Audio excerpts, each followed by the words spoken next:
In this video we'll look at tables and graphs on the TI-83 and 84 calculators.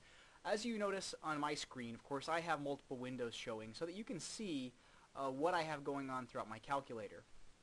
You obviously don't have this, you're just seeing your calculator. So the first thing we're going to do, and we'll just do this in case something's been done on your calculator beforehand that you may not know about. So go press your Y equals button. Your Y equals button will take you to the screen where you can enter in all of your equations, your symbolic rules. And you want to make sure that plot 1, plot 2, and plot 3 are unhighlighted as they are on my screen. Now, if you see this, where perhaps plot 1, plot 2, or plot 3 is highlighted, like in this case, you want to go up to the one that's highlighted in black, press enter, and that will uncheck it.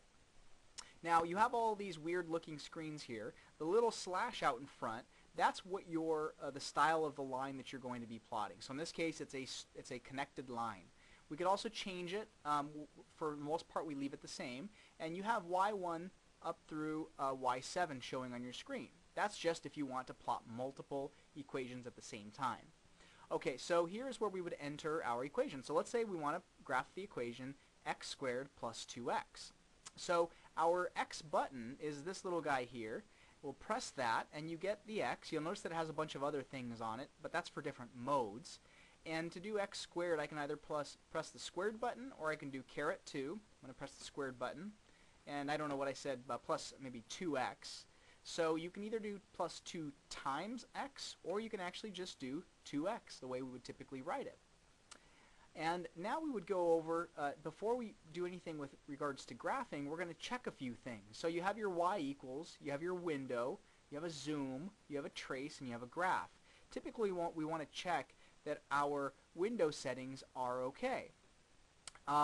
In addition, we have these features above which will allow us to do other things with the graph. Like, for example, to adjust the table. Now, unfortunately, you're not going to be able to see a table unless you have an equation entered in your y equals screen. So don't even try to go out to the table option, which it would be second graph, until you have an equation in here. And the equation will show up. Notice here is actually what the table will look like right now. It'll have a bunch of x's, but it won't have any y1s showing up. That's because we haven't pressed enter yet. And when I do press enter, if I were to press second graph, I should see something happening there. Now yours may not look like this, but it's saying that for an input of 0, if you plug that into the equation for x, then you get a y of 0 on the output side. Now mine's going up in 100s. That's because my table is set up differently than possibly yours. So to adjust the table setting, we're going to press second window, which accesses the table set feature. And this essentially allows us to say, well, where do we want our table to start at? If we want it to start at 0, that means x equals 0. We'll just leave that alone. And this little triangle means change in. So what step size or what change in, how big of a change do we want from one x to the next? Right now it's set at increments of 100. So if we press 1, you'll notice that if you were to go back to second graph, you would now have x going from 0, 1, 2, 3, 4, 5, 6, etc. You can change this to any increment you want, like 0.5. It'll go up by a half. And all of your x's will increment by a half. So if we go to our table and you actually scroll up, yes, you can go backwards even though it starts at 0, and you can go forwards even though it only shows up to about 3. One other neat little feature is, let's say that you don't want all the table values, you just want to be able to actually give the calculator an input value and allow it to spit out the output value.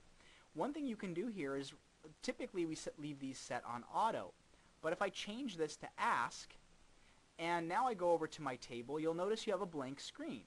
If I press a button for x, let's say I want to know what is y when x equals 5. So I'll type in 5 and press enter. What if x is 1/4? Well, I'll do 1/4 or 1 divided by 4 and I get 0.5625. So all of my answers appear on the right hand side. And it just depends on the context. Either one can be convenient. Now for graphing purposes, if we want to adjust our window, we can come into the window button and specify where x should go from and how far x should go up. Right now my window goes from x equals 0 to x equals 80. And x scale, we'll just leave that alone. I usually don't mess with that. That tells you how often you're going to show tick marks on your graph. If you have such a large interval and you have tick marks every 1 unit, it's going to look pretty messy. But that's okay because most of the time we don't care.